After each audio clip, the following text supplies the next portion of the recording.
Very good morning students, I am Sat Patel, welcome you to study from home. In my previous class, I explained you about who's forest. Now, what do you think is forest? A forest where dense trees are there, wild animal, okay? Different types of birds, animals, and different types of trees. And generally, forest area is occupied, large area, and in that large area there are different types of trees, right? So it is called forest area. If someone grew lots of trees close to each other, would this become a forest? No, right? It won't, or it would not be a forest, because forest is a separate land, I should say that, where different types of animals and birds dwell. Okay. Now, growing up, right? This is as I explained that whose forest, like Surya Mani taught children about forest. She teaches them to identify different trees, roots of trees, leaves, and how to make medicine out of those trees, roots, and all. She teaches them how to weave basket from bamboo trees, how to make plates from fallen leaves. Okay, so as I told you previously, they use only dead or fallen leaves. They won't pluck. They don't pluck leaves from the trees. They don't cut the bamboo for making basket. Right? This is how, as per their necessity, according to their necessity, they use forest product. Now, growing up, our next topic in this learning, what they learn, love forest. Okay, how they love, how much they love their forest, why they love their forest, earning, how they earn through the forestry product and use of forest. So these are some points which I will explain you step by step. But before that, let me read. Surya Mani loved the forest since she was a child. She would not take the direct road to school, but would choose the path through the forest. Surya Mani's father had a small field. Okay, so Surya Mani born and brought up in the forest only, right? So she is closely connected with forest. Okay, and she loved. Okay, instead of main road. While going to school, instead of taking main road, she would choose a path through the forest. And in that forest, her father has had a small field for agriculture activity, where her family used to collect leaves and herbs from the forest and sell in the bazaar, right? Earning. Like they earn. In a previous chapter, Faizuddin sir explained you that Jatariya Bai, how Jatariya Bai in a Khedi village on their livelihood, right? They collect forest product and sell into the bazaar. Same thing Surya Mani father do. Her mother would weave basket from bamboo or make leaf plate out of the fallen leaves, right? As I told you, they won't pluck, or they don't pluck trees from the leaves from the tree. But now no one can pick up a single leaf from the forest. Now why no one can? Just because I told you that Sambhu contractor who occupied that forest, and how he occupied through the government. Okay, through the government, this Sambhu contractor occupied or get a possession. Okay, his ownership on the forest. That is, since Sambhu the contractor came there, the people of Surya Mani's village were afraid of contractor. Everyone expected Budhya Mani. She would say, we people of this forest have a right over it. We look after our forest. We don't cut trees like this contractor. Right? They use trees. They use apple and wood, but only the wood which is no longer live, or they won't cut the tree. They just collect wood. Okay, fallen branches. They only collect fallen branches, and then they use this wood as a fuel. Right? The forest is like our collective bank, not yours, not mine alone. We take from it only as much as we need. We don't use up all our wealth. Means this Budhya Mani says that this is collective bank of us, for us. Why collective bank? Because no one occupy. No one is take a permanent land. Like they use forest land according to their necessity or their need, right? And they are not forest is not belong to someone's property. It belongs to collective people, right? Who are the people? Those who dwell there. Suryamani and his neighbors, and his Suryamani and her neighbor, as well as her family member, right? So forest belong to them, not this subho contractor. Here they would not have to pay for the fees, uniforms. Okay, now he moved to the town in search of work. Right? Why they moved? Because Suryamani father could not no longer support the family on the small land. Right? He moved to the town in search of work, but things did not improve. Sometimes there would be no food in the house.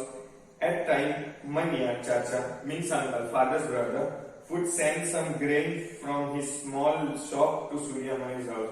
Now, why Suryamani's father have to struggle for food? Just because of he had no skill, right, to work in a city or to work in an urban area. That's why the father of Suryamani struggled for livelihood, right? He couldn't survive in the urban area. Why? Because he born and brought up in a forest, and all he had is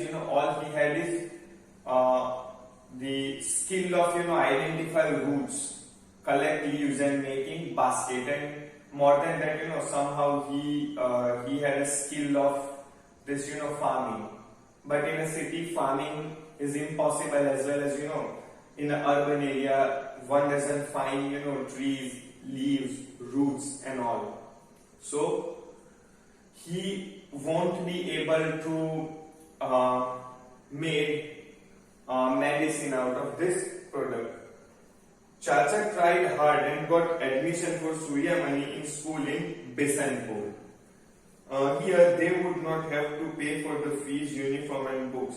Means that school was not private school, but that school was a government school where students get admission without fees. Suryamani would have to stay there and study. Suryamani didn't want to leave her village and forest, but Manya Chacha was free.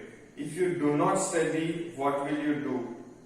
Go hungry. Suryamani would argue. Why should I go hungry? The jungle is there to help. Chacha tried to explain. So, as I told you that education, as I believe education is a weapon to come out from poverty.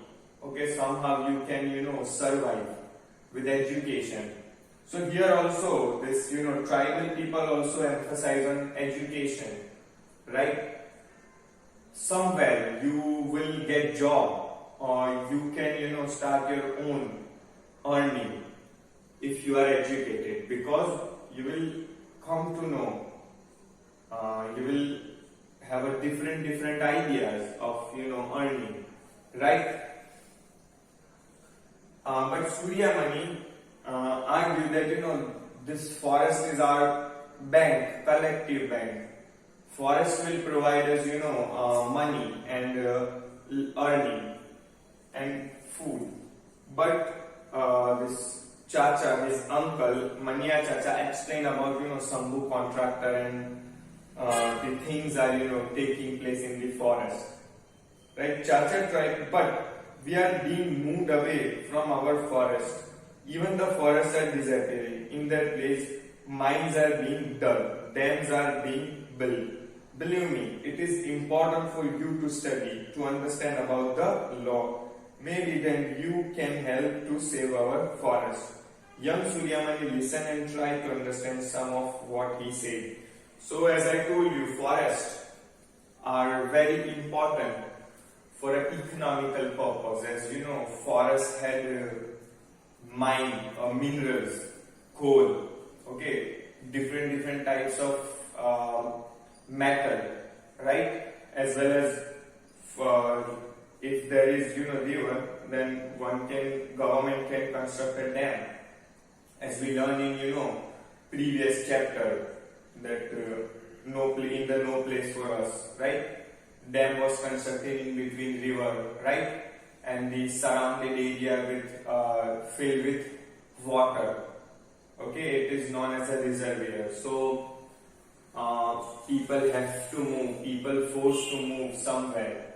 So in this chapter, somehow condition is same, but here they are going to establish mine.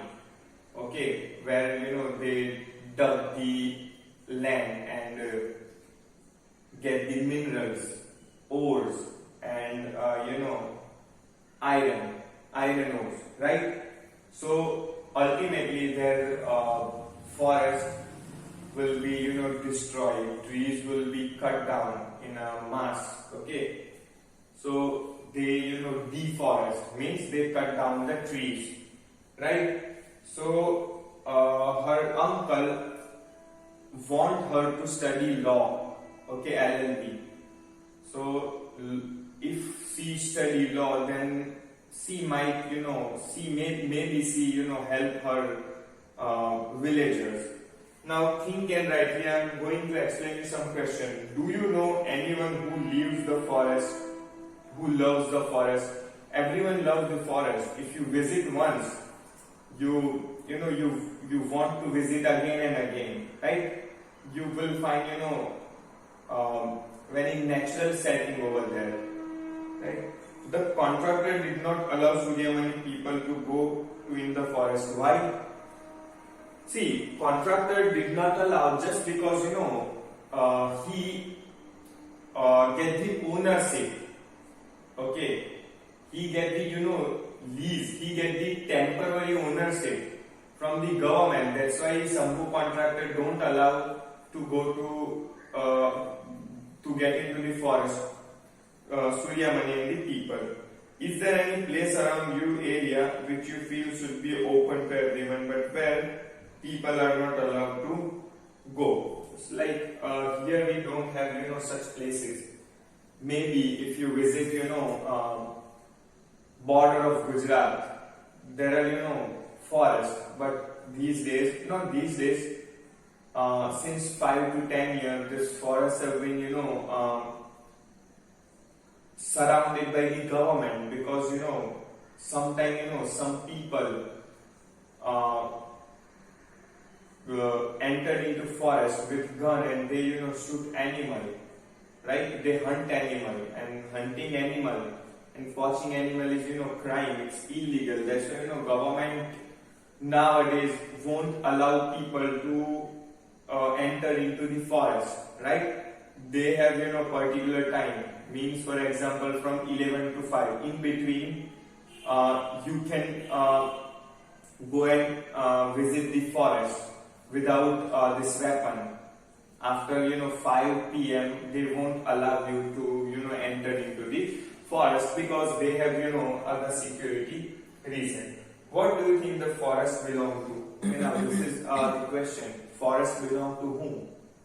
Not belong to us, not belong to government, but it's belong to the people who take care, who take very good care of forest, and who take good care of forest, this forest dweller. because forest is a property of collective bank of this Adivasi people, this tribal people. So ultimately, forest belong to those people who takes very good care of forest, right? So this is all for who growing up, and I discuss, I cover all this point. They love forest just because it provide shelter and earning to the people. That's why they learn. Now their earning and use of forest, they use forest in very carefully, right? So this is all for today. I'll explain you more in my next class. Thank you.